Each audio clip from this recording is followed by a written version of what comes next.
Hello student, पिछला जो हमारा लेक्चर था वो मैग्नेटिक टॉर्क के ऊपर बेस्ड था। आज जो है हम उस मैग्नेटिक टॉर्क वाली चीज़ों के एप्लीकेशंस को देखने जा रहे हैं।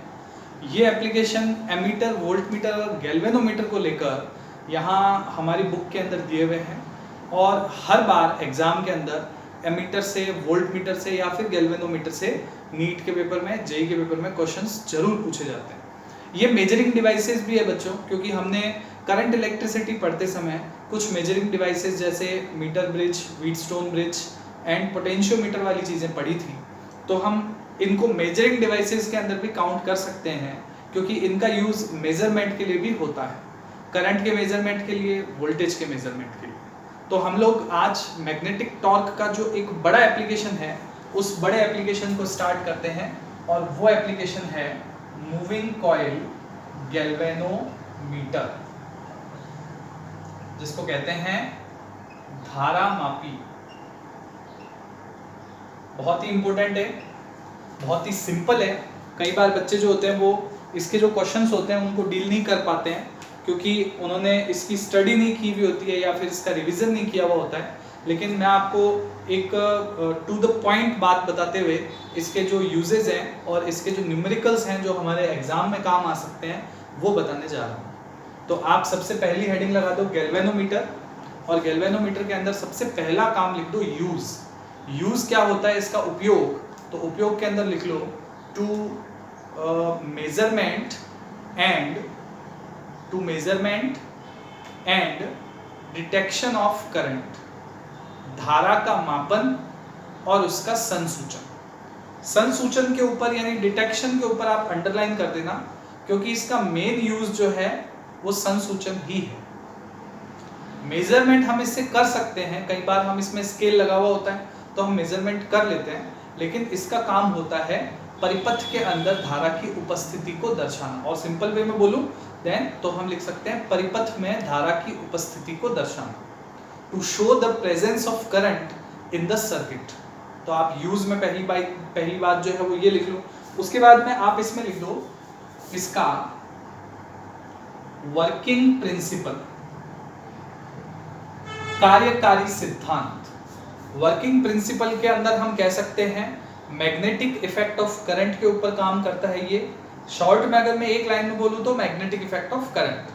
बाकी मैं वर्किंग प्रिंसिपल को थोड़ा सा आपको ब्रीफ से भी समझाऊंगा कि वर्किंग प्रिंसिपल किस तरीके से इसका हम समझ सकते हैं। बाकी based on magnetic effect of current, विद्युत धारा के चुंबकीय प्रभाव पर आधारित है। इसके बाद में आप एक थोड़ा सा एक्स्ट्रा में एक बात है वो नोट कर लो, क्योंकि जो आरबीएससी की बुक है, हालांकि अगले साल हट जाएगी वो, आरबीएससी की जो 12th क्लास की बुक है उसमें इसके 2 टाइप्स दिए हुए हैं।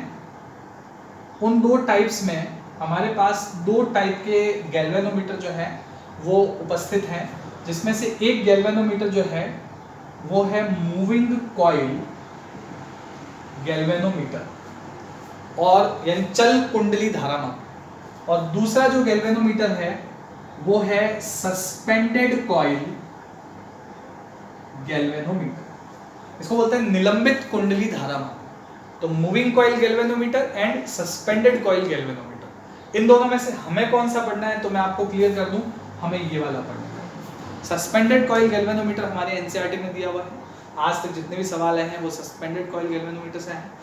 प्रिंसिपल में आपने लिख लिया होगा कि मैग्नेटिक इफेक्ट ऑफ करंट के ऊपर बेस्ड होता है, और उसमें मैं आपको सस्पेंडेड कॉइल गैल्वेनोमीटर का जो प्रिंसिपल है वो बताने जा रहा हूँ। तो आप ये नोट कर लो और नीचे हेडिंग लगा दो सस्पेंडेड कॉइल गैल्वेनोमीटर, निलंबित कुंडली धारा मापी। ठीक है, नोट कर लो। और हम हेडिंग इसमें पुट कर देते हैं निलंबित कुंडली धारा मापी, सस्पेंडेड कॉइल गैल्वेनोमीटर, निलंबित, नाम से पता चल रहा है सस्पेंडेड है, निलंबित है मतलब लटकी हुई है, निलंबित कुंडली धारा मापी। तो इसके अंदर हम लोग देखते हैं कि ये बेस्ड है मैग्नेटिक इफेक्ट ऑफ करंट के ऊपर। मैं आपको एक छोटा सा डायग्राम बना के समझाता हूँ। इसका जो यहाँ पर हम कह सकते हैं कि कंस्ट्रक्शन होता है, कंस्ट्रक्शन, हालांकि कंस्ट्रक्शन के ऊपर मेरे को बहुत डीप में नहीं जाना क्योंकि हमारे नीट के एग्जाम में कंस्ट्रक्शन से रिलेटेड चीज़ें ज़्यादा नहीं पूछी जाती हैं, लेकिन फिर भी मैं आपको समझाने के लिए इसका कंस्ट्रक्शन बताता हूँ।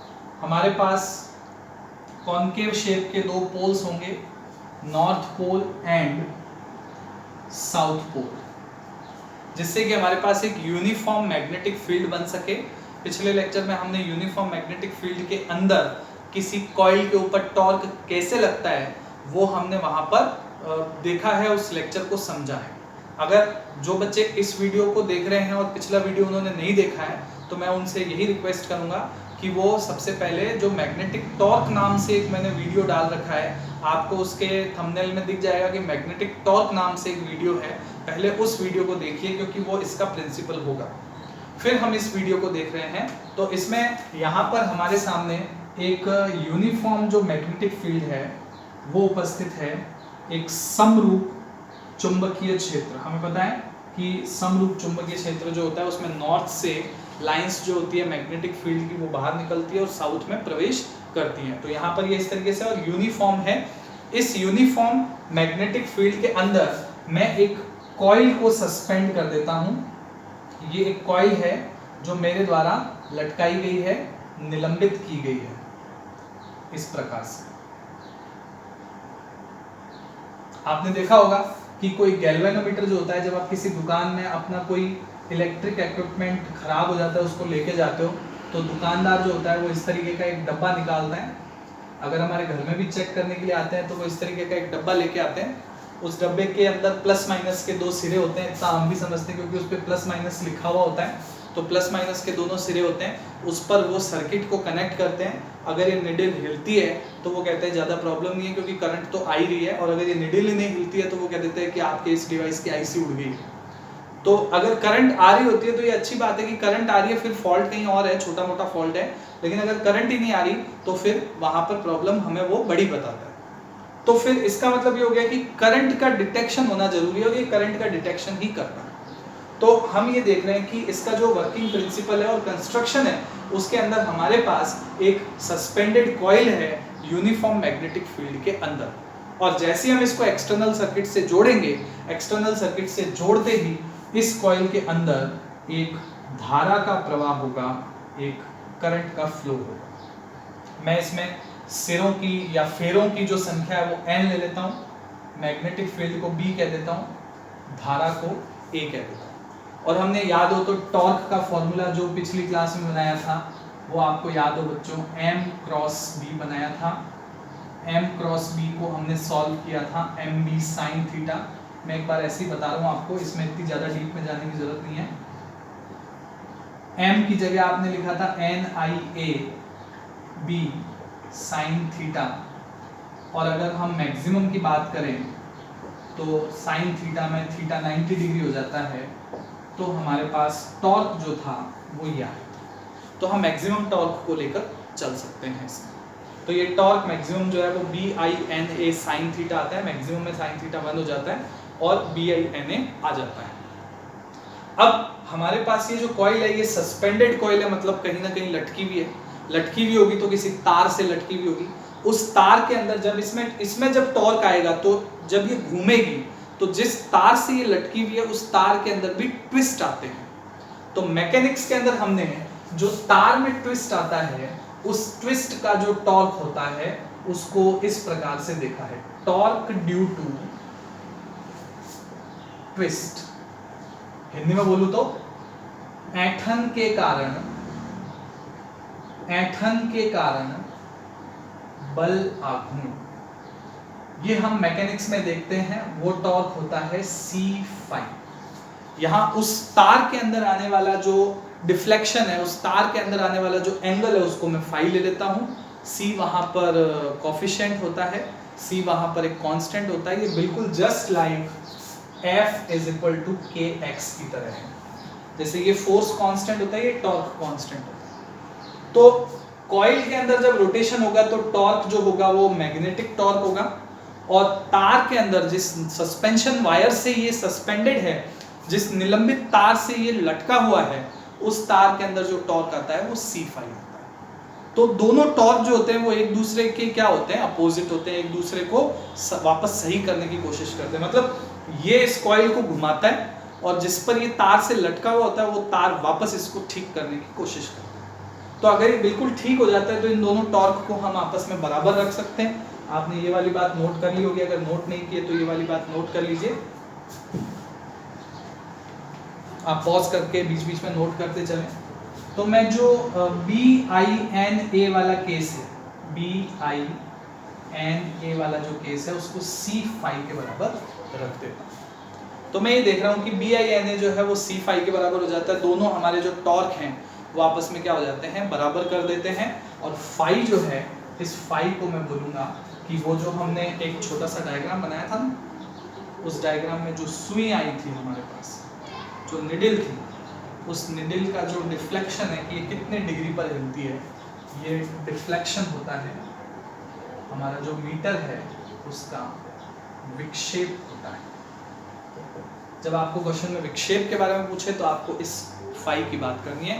तो फाई हमारे पास क्या हो जाएगा, phi is equal to BINA upon C।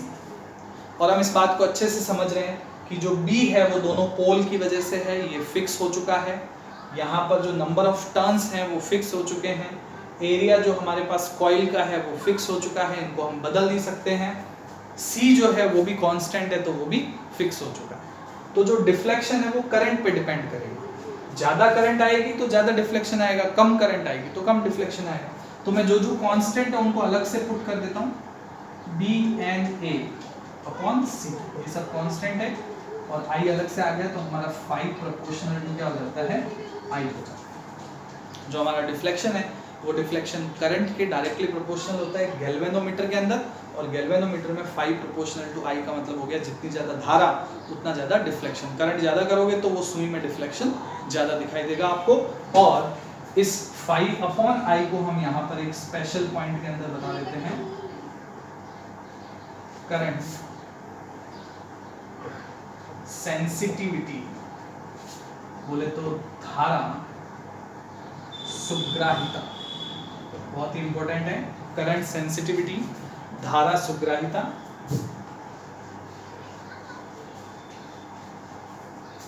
धारा सुग्राहिता से हमारा मतलब है 5 upon I BNA upon C।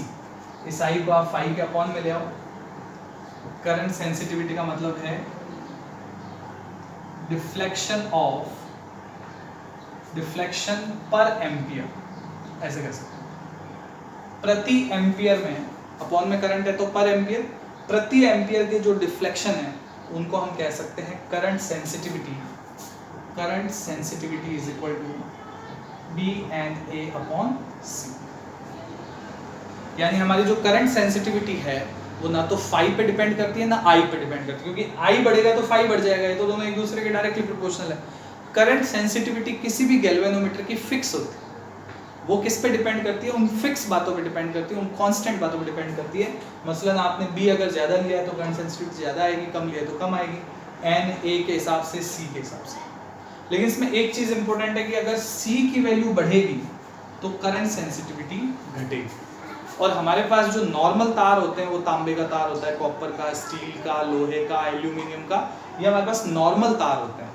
तो इन नॉर्मल तार का जो C होता है वो ज़्यादा होता है, जो कॉफिशिएंट होता है टॉर्क वाला वो ज़्यादा होता है। तो ऐसे केस में जो करंट सेंसिटिविटी होती है, तो जो यहाँ C होगा वो कॉपर वायर, नॉर्मल जो हमारे पास तार है, कॉपर वायर, आयरन का, लोहे का तार, एल्यूमिनियम का तार, उनका C ज़्यादा होता है तो करंट सेंसिटिविटी कम होती है। तो इसलिए गैल्वेनोमीटर में हम लोग नॉर्मल तार जो होता है उसको सस्पेंशन वायर की तरह यूज़ नहीं कर सकते, जो निलंबित तार होता है उसको यूज़ नहीं कर सकते। तो फिर किसको यूज़ करेंगे, तो हम कहेंगे for more current sensitivity C must be low. ज़्यादा करंट सेंसिटिविटी के लिए जो C होता है वो कम होना चाहिए, और C जो होता है वो किसका कम होता है, एक एलॉय बनाते हैं ब्रॉन्ज फॉस्फोरस। ब्रॉन्ज फॉस्फोरस का तार इस्तेमाल करते हैं क्योंकि ब्रॉन्ज फॉस्फोरस का C जो होता है वो कम होता है, और उस C के कम होने की वजह से करंट सेंसिटिविटी बढ़ जाती है। इसलिए अगर क्वेश्चन पूछा जाता है कि निलंबन तार में किसका इस्तेमाल करते हैं, तो हम कहेंगे ब्रॉन्ज फास्फोरस तार का इस्तेमाल करते हैं। तो आप नोट कर रहे होंगे साथ साथ इसको, तो ये सारी बात जो है वो आप नोट कर लीजिए। फिर मैं आपको गैल्वेनोमीटर के बारे में और चीज़ें जो है वो थोड़े विस्तार से बता रहा हूँ। ये वाली चीज़ आपने नोट कर ली होगी। अब हम थोड़ा और विस्तार से जानते हैं इसके बारे में। गैल्वेनोमीटर के बारे में ये तो कंस्ट्रक्शन और प्रिंसिपल की जो बातें हैं वो होती है। अब मैं आपको बताता हूँ हमारे काम की थोड़ी सी और ज़्यादा बात, जो कि प्रैक्टिकल में भी हमारे काम आई थी और अभी भी हमारे काम आ रही है। वो बात है इसका सिंबल। गैल्वेनोमीटर का सिंबल कैसा होगा। कंस्ट्रक्शन में हमने देखा कि बड़ा सा सिस्टम है, लेकिन हम बड़े से सिस्टम को बार बार डायग्राम में यूज़ नहीं कर सकते, इसलिए हम गैल्वेनोमीटर का जो सिंबल बनाते हैं वो सिंबल कुछ इस तरीके का बनाते हैं। जब भी हमें गैल्वेनोमीटर सर्किट में लगाना होता है तो हम इस तरीके से लगाते हैं। ये गैल्वेनोमीटर का सिंबल है। इसमें आने वाली जो करंट है वो IG होती है। और गैल्वेनोमीटर में आपने देखा कि एक कॉइल दिख रही है आपको, जिसके अंदर करंट फ्लो हो रही है, जिसमें नंबर ऑफ टर्न्स, फेरों की संख्या N है और जिसका एरिया जो है वो A है। तो उस कॉइल का जो रेजिस्टेंस होगा वो रेजिस्टेंस होगा रेजिस्टेंस ऑफ गैल्वेनोमीटर। तो ऐसे में हम यहाँ पर ये कह सकते हैं कि जो IG है वो है करंट फॉर फुल डिफ्लेक्शन, पूर्ण विक्षेप के लिए धारा। जो RG है वो है रेजिस्टेंस ऑफ गैल्वेनोमीटर कॉइल, और जो VG होगा वो होगा IGRG, ये होगा वोल्टेज रेंज। इससे वोल्टेज का भी पता चलता है बच्चों, वोल्टेज रेंज ऑफ गैल्वेनोमीटर। तो सिंबल में आपको ये इतनी चीजें देखने को मिल रही है, तो आप ये जो बातें हैं वो एक बार नोट कर लो, फिर मैं आपको इसके अंदर एक और पॉइंट जो है वो बता देता हूँ। ठीक है, नोट कर लिया होगा आपने। तो अगला जो पॉइंट है वो ये है कि जब हमें ये देखने को मिलता है कि गैल्वेनोमीटर की जो कॉइल है उसमें हमें तो करंट सेंसिटिविटी ज़्यादा रखनी है। ज़्यादा हमें इसलिए रखनी है क्योंकि करंट सेंसिटिविटी ज़्यादा होगी तो वो जो गैल्वेनोमीटर है वो हमारे काम का होगा। तो हम उस चक्कर में क्या करते हैं, उसमें फेरों की संख्या बढ़ाते हैं, नंबर ऑफ टर्न्स बढ़ाते हैं, और जब उसका नंबर ऑफ टर्न्स बढ़ाते हैं तो उसका रेजिस्टेंस भी बढ़ता जाता है। तो ये बहुत हाई होता है, किसी भी गैल्वेनोमीटर के अंदर ये बहुत हाई होता है। और जब हम हमारे यूज़ के लिए, हमारा देखो मोटिव क्या है, हमारा पर्सनल मोटिव ये है कि हम केवल करंट है कि नहीं है उसका पता करें। लेकिन इस चक्कर में क्या होता है, हम ज़्यादा रेजिस्टेंस को सर्किट में जोड़ देते हैं, और जैसे ही हम ज़्यादा रेजिस्टेंस को सर्किट में जोड़ देते हैं तो करंट कम हो जाती है। करंट होते हुए भी गैल्वेनोमीटर क्या नहीं बता पाता, करंट को बता नहीं पाता, डिटेक्ट नहीं कर पाता। इसीलिए ज़रूरी है कि हम इस रेजिस्टेंस को कम करें। इस रेजिस्टेंस को कम करने का एक तरीका है, बहुत ही सिंपल सा, बहुत ही कॉमन सा तरीका है। जिस किसी भी रेजिस्टेंस को कम करना होता है उसके पैरेलल में एक छोटा रेजिस्टेंस आप जोड़ दो, और जब आप छोटा रेजिस्टेंस बना दोगे, जोड़ दोगे, तो नेट रेजिस्टेंस जो होगा पूरा वो उस छोटे रेजिस्टेंस से भी कम हो जाता है। क्योंकि पैरेलल कॉम्बिनेशन में जो आंसर आता है रेजिस्टेंस का वो सबसे छोटे से भी छोटा होता है। इसीलिए हम क्या करते हैं, इस गैल्वेनोमीटर की जो कॉइल है उसकी शंटिंग करते हैं, शंट रेजिस्टेंस का यूज करते हैं। तो हमारे पास एक शंट आएगा, इफ शंट कनेक्टेड। शंट से ये जो मतलब शंट का है, ये रेल के जो इंजन होते हैं ना उसमें पटरियों पे शंटिंग करते हैं। शंटिंग का मतलब होता है रेल सीधी सीधी जा रही है, शंट कर दिया तो वो उधर निकल जाएगा। बिल्कुल वही चीज़ यहाँ पर हम करने जा रहे हैं। हाँ, अगर हम इसमें देखते हैं कि हमने शंट कनेक्ट कर दिया, तो शंट कनेक्ट करने के पहले और शंट कनेक्ट करने के बाद क्या क्या होगा, तो हम कहेंगे बिफोर। शंट कनेक्ट करने से पहले, शंट कनेक्ट करने से पहले ये IG यहाँ पर आ रही है, ये गैल्वेनोमीटर है, और इसमें जो हमारा VG है वो IGRG के बराबर है। ये IG जो है वही मेन करंट है हमारे पास, और हम इसे I1 कह देते हैं। IG is equal to I1, और इसमें जो डिफ्लेक्शन होंगे फाई, वो φ1 हो जाए। तो हमारे पास डिफ्लेक्शन इस तरीके से हो जाए। लेकिन जब हम शंट को कनेक्ट कर देंगे, आफ्टर कनेक्टिंग शंट, शंट कैसे कनेक्ट करते हैं, शंट कनेक्ट करने के लिए आप एक लाइन लिख सकते हो, शंट कनेक्ट करने के लिए a smaller resistance to connect shunt, a smaller resistance connected in the parallel combination of galvanometer coil। ये इसको बोलते हैं शंट रेजिस्टेंस। ये हमने यहाँ पर शंट इसमें कनेक्ट कर दिया है, और जब हम इसमें शंट कनेक्ट कर देंगे तो यहाँ जो आने वाली करंट है आई वाली, इसमें से तो जो जाएगी, मान लो टोटल करंट जो है वो आई आ रही थी, तो इसमें आई जी चली जाएगी और इसमें आ जाएगी आई माइनस आई जी। तो इस तरीके से हम ये देखते हैं कि यहाँ जो करंट जा रही है वो आई जी जा रही है, यहाँ पर जो करंट आ रही है वो आई माइनस आई जी आ रही है। तो दोनों के अंदर जो चीज़ बराबर रहेगी वो वोल्टेज होगा, हम ये कहेंगे due to parallel combination voltage at galvanometer is equal to voltage at the shunt. तो दोनों के अंदर गैल्वेनोमीटर में और शंट में जो वोल्टेज है वो बराबर रहेगा, और जब वोल्टेज बराबर रहेगा तो हम क्या बोलेंगे आई जी आर जी, इधर बोलेंगे I minus I G into S. S shunt resistance है हमारा, तो ऐसे में हमें शंट का मान पता चल जाएगा, शंट हो जाएगा आई जी R G I minus I जी, ये वाली चीज।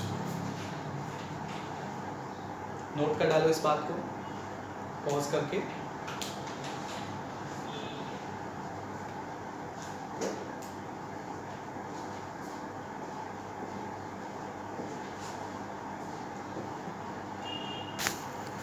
नोट कर लिया।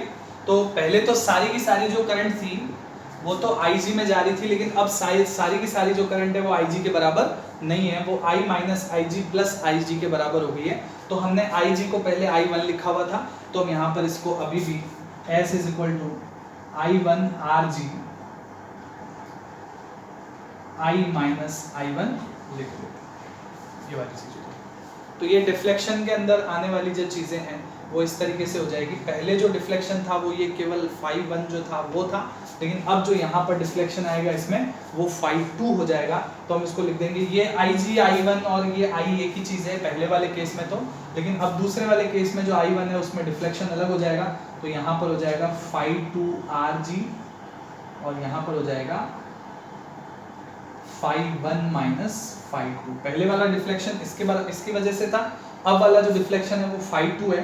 तो यहाँ पर जो डिफ्लेक्शन है वो डिफ्लेक्शन भी φ1 से कितना हो गया है बच्चों, φ2 हो गया है। तो पहले केस में जब हमने शंट नहीं कर रखा था तो सारा का सारा करंट इसी में आ रहा था, डिफ्लेक्शन φ1 आ रहा था। जब हमने शंट कर दिया तो डिफ्लेक्शन सारा का सारा इसमें नहीं आ रहा, करंट सारी की सारी इसमें नहीं जा रही, तो यहाँ पर φ1 हो जाएगा, यहाँ φ2 हो जाएगा, तो φ2 RG φ1 माइनस φ2 का केस हो जाएगा। तो एक जो एग्जाम्पल है वो मैं आपको नोट करवा देता हूँ, 2 क्वेश्चन दे देता हूँ, उसके बाद में हम एमीटर और वोल्ट मीटर को भी देखते हैं। तो आप इसमें एक एग्जाम्पल नोट कर लो। एग्जाम्पल कुछ इस तरीके से है कि जब धारामापी की कुंडली से when the coil of galvanometer connected with, जब धारामापी की कुंडली से 24 ओम का शंट जोड़ा जाता है, when coil of galvanometer connected with 24 ohm shunt, then its deflection decreases from 50 to 30। तो इसका विक्षेप 50 से घटकर 30 हो जाता है। जब धारामापी की कुंडली से 24 ओम का शंट जोड़ा जाता है तो उसका विक्षेप 50 से घटकर 30 हो जाता है। When a 24 ohm shunt connected with galvanometer coil, then its deflection decreases from 50 to 30। Then find out resistance of galvanometer coil।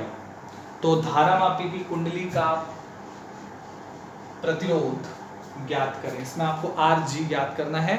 मैं आपको बता देता हूँ क्या क्या दिया हुआ है। S दिया हुआ है 24 ओम, डिफ्लेक्शन φ1 है 50 जो कि पहले था, φ2 रह गया है 30। तो हमारे पास फॉर्मूला है S is equal to φ2 RG φ1 minus φ2। 24 30 into RG, आपको RG पता करना है, 50 माइनस 30 20 हो जाएगा, 48 RG हो जाएगा 12 ओम। तो इस एग्जाम्पल का जो आंसर है 48/3 16 ओम। इस जो एग्जाम्पल का आंसर है वो है 16 ओम। 2 क्वेश्चन आप नोट कर लीजिए जो कि सॉल्व करिए। सिंपल से क्वेश्चन दे रहा हूँ मैं आपको, हो सकता है सीधे आपको एग्जाम में मिल जाए। एक क्वेश्चन नोट करिए, व्हेन 30 ओम शंट, इसका आंसर पॉज करके नोट कर लीजिएगा। When 30 ohm shunt connected from coil of galvanometer, जब धारामापी की कुंडली से 30 ओम का शंट जोड़ा जाता है, then its deflection remain 1/4 of initial, तो उसके विक्षेप प्रारंभिक के 1/4 रह जाते हैं। Then its deflection remain 1/4 of initial, तो उसके विक्षेप प्रारंभिक के 1/4 रह जाते हैं। देन फाइंड आउट Rg, तो Rg ज्ञात करें। तो पहले वाला डिफ्लेक्शन आप 5 ले लेना और बाद वाला 5/4 ले लेना। तो सिंपल सा क्वेश्चन है, बस इसमें मैंने 50 से 30 कर दिया, इसमें मैं 5 और 5/4 दे रहा हूँ आपको। एक और क्वेश्चन नोट कर लीजिए, व्हेन, जब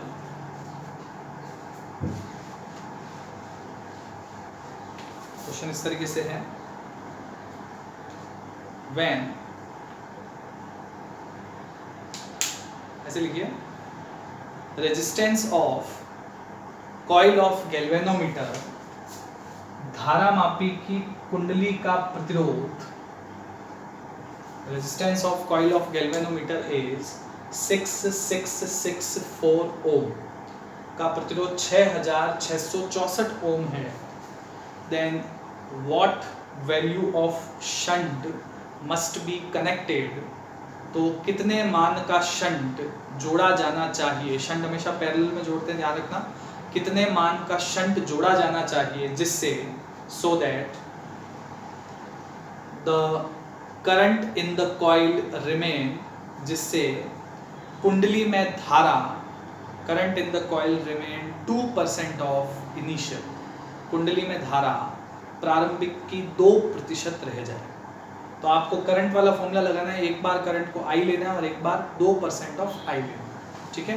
तो आप इस क्वेश्चन का भी सॉल्व करिए, इसमें आपको शंट पता करना है, इस क्वेश्चन में आपको Rg पता करना है, एक मैंने आपको सॉल्व करके बता दिया, ठीक है। तो अभी भी जो बच्चे डल हुए पड़े हैं, आज का जो लेक्चर है वो हम यहाँ तक रखते हैं।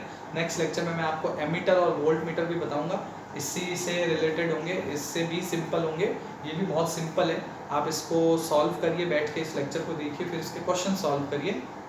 अभी तक जो बच्चे डल पड़े, जिन्होंने नीट और जेईई के लिए तैयारी नहीं की, वो सोच रहे हैं कि जून का महीना अभी पूरा पड़ा है, मई का महीना अभी आधा पड़ा है, मैं उनको बता दूं कि बहुत सारे ऐसे दुकानें हैं, बहुत सारे ऐसे शॉप्स हैं जो कि खुल चुके हैं। आज से जब हम ये लेक्चर शूट कर रहे हैं तब बहुत सारी दुकानें जो है वो लॉकडाउन में खोलने का बोल दिया, लाइक रेस्टोरेंट्स वगैरह भी खुल चुके हैं। तो बहुत जल्दी कोचिंग्स वगैरह, स्कूल, कॉलेजेस, ये सब भी खुल जाएंगे। तो उम्मीद रखें आप कि ये सब चीज़ें जो है वो बड़ी जल्दी से बदलेंगी और हमें पता भी नहीं चलेगा कि कब हमारे एग्ज़ाम हमारे सर पे आ गई। ये अच्छी चीज़ है कि हमें 2 महीने से ज़्यादा का एक्सटेंशन मिल चुका है, तो इस समय को आप अपनी तैयारी में बिताएं। अगर ये सब कुछ नहीं होता तो 3 मई को आपके नीट का एग्ज़ाम भी हो चुका होता और अब तक जिनका होना है उनका हो चुका होता, जिनका नहीं होना है उनका नहीं होता। लेकिन अब इसकी वजह से हमें जो टाइम मिला है उसमें वो बच्चे जो कि थोड़े बहुत अंकों से चूक जाने वाले थे या जिनका सिलेक्शन नहीं हो रहा था, उनको बहुत अच्छा मौका मिला है। वो अभी भी अपना जो है उस तैयारी को करके और अपना सिलेक्शन पा सकते हैं। इसीलिए अभी तक भी जो बच्चे नहीं पढ़ रहे हैं, जिन्होंने अभी भी ढील दी हुई है, वो मैं कहूँगा कि थोड़ा सा अपने आप को कस लें और इन चीज़ों को देखते हुए अपनी जो तैयारी है उसको कंटिन्यू रखें और डबल जोश के साथ लगना है अपने, ठीक है ना। तो हम लोग नेक्स्ट लेक्चर में एमीटर वोल्ट मीटर के साथ मिलते हैं, तभी हमारा चैप्टर भी कंप्लीट हो जाएगा और हम मैग्नेटिक प्रॉपर्टी या मैग्नेटिक मटेरियल्स का जो चैप्टर है उसको स्टार्ट कर लेंगे, ठीक है। Thank you.